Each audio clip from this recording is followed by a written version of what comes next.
Yo, what's going on everybody? It's your boy Naruto Explain here, bringing you guys another Boruto 2 Blue Vortex discussion. Today, I want to talk about the major issue we have to discuss now that everyone's had a chance to read the most recent Boruto manga chapter. Sarada and Shikamaru had quite the heated exchange in the most recent chapter, and I want to discuss the importance of what we just got here because this is a clear Chekhov's gun being introduced into the story, and I think due to how the medium of manga itself is set up, its payoff is something we won't see for a while, especially with this being a monthly manga, but I do think it is one that will eventually get paid off. In the chapter, Shikamaru has a few choice words for Sarada when she began shouting at Shikamaru. When she asked him to rescind the assassination orders on Boruto, he pretty much pulls a Danzo and says that they're doing this by the book. He has to be eliminated, and he hides behind the reality that many people inside of Konoha want to see Boruto killed as well, because so many people believe that he killed Naruto, which is a reminder, killing Naruto isn't just killing the 7th Hokage and a legendary war hero. Killing Naruto is much bigger than that, which is why Shikamaru's hands are tied, because Naruto for most people on the continent is something larger than a legendary war hero. He is a sign of hope. In some cases, he is hope itself. That 6-pass chakra mode shining its gold light broke through the darkness that was the 4th Ninja War's climax in the battles with Madara, Hokage, and Sasuke. It was the light that led the way into a peaceful era that the ninja nations now currently enjoy. It was the light that drove out the darkness of Momoshiki, Toneri, Kenshiki,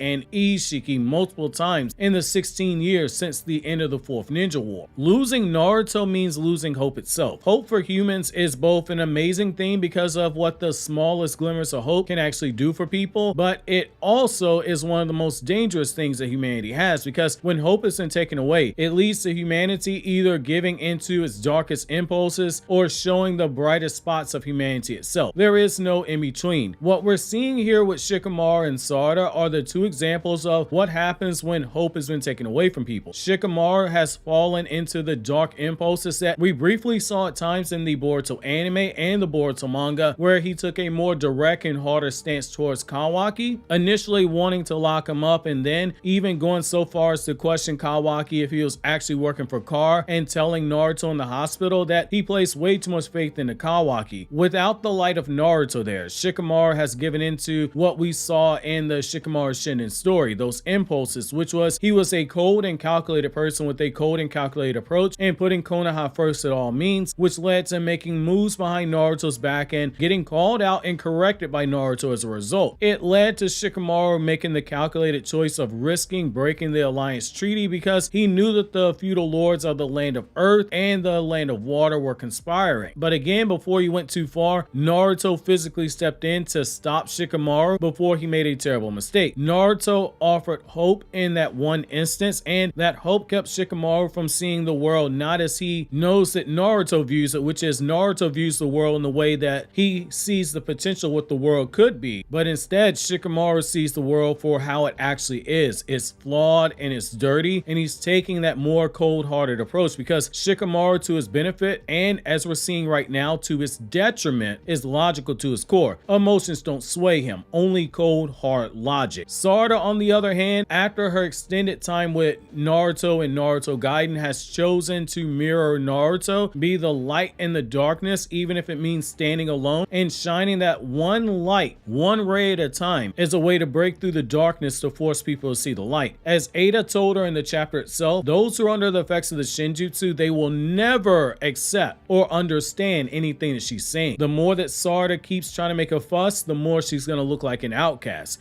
It's better for her to give up. Yet she's doing the very thing that Naruto did when presented with the fall of grace of Sasuke. She's choosing to believe even when the logic of the world is telling her otherwise. She won't give up on proving Boruto's innocent or finding a way to reverse the shinjutsu even after being told it cannot be reversed. She isn't giving up on Boruto the same way the man she aspires to be. Naruto never gave up on Sasuke, which in of itself is very poetic because we see the roles reversed here with this new generation. Naruto risked everything to bring Sasuke back, and now we have Sasuke's daughter paying back the debt that Sasuke owed to Naruto by her working to prove Boruto's innocence and create a path for the son of Naruto to return home to the village that he was actually forced to flee. It's these small instances of mirroring that I really love about how Kishimoto's been writing Boruto. It's not as in your face as what you saw with Naruto, where you see the dynamics between Team Minato and Team Kakashi and you say, oh look, they obviously parallel. This time the mirroring is done way more subtly than before, but it's there when you actually dig down deep into it. However, there's a huge difference, and that's why Shikamaru having Sarada stand up to her is so important for a character. When Naruto stood up for Sasuke, he had Tsunade, who was in a position where she had a soft spot for Naruto, and she honored the wishes of Naruto and Sakura, her student, to at least give them the chance to bring back Sasuke, which is why she delayed the order to have Sasuke executed, which would have been standard operating procedure. When Sasuke killed Danzo, who was already assigned the Hokage title by the feudal lord, the only thing left was the formality vote by the Jonin Council itself. But given the two elders were backing Danzo and the feudal lord, you know, the guy who bankrolls the village itself, was the one also backing Danzo, there were those who said Sasuke had to die for killing Danzo. But again, Tsunade backed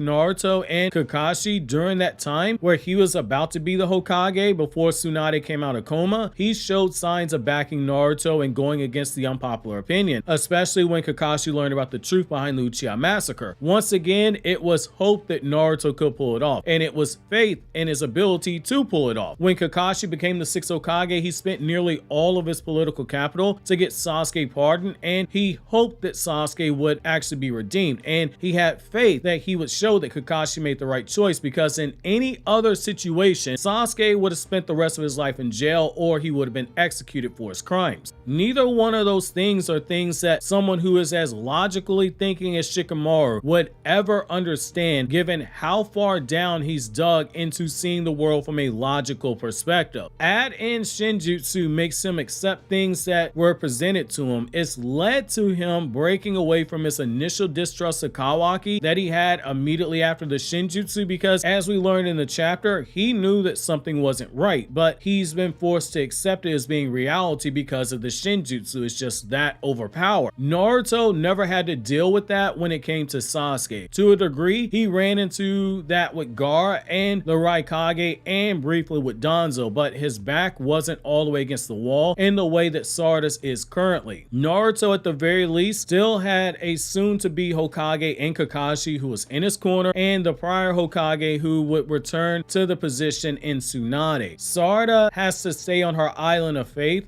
with no real support and clinging only to her hope that she can save Boruto. She has Tsunade by her side who is working with her to prove Boruto's innocence, and for the time being she has Ada who is only on her side in the sense that she felt guilty for the shinjutsu being casted, and she has her agreement with Boruto to stay on the sidelines when everyone began to hunt down Boruto, with the condition he never returns to Konoha, which he's actually done, which means that Ada is now at the disposal of Konoha now, assuming she stays true to her word, and we have no reason to believe that she won't be. If anything, based off of her past actions, Ada is very much so gonna do what she promised, which does not bode well for Boruto at all. This just further stacks the impossible odds that Sarada has with Boruto right now, and it's even worse when you realize that if Boruto does have to escape, she might very well help him escape, causing further issues with herself and Shikamaru, because Shikamaru in the manga chapter warned her that she needs to start thinking about her own future as a shinobi, which means that it's in jeopardy right now. I'm very curious to see how this one ends up, and I'd love to know what you guys think about my comparison to Sarada's situation with Boruto and Naruto's situation with Sasuke. Do you guys agree that due to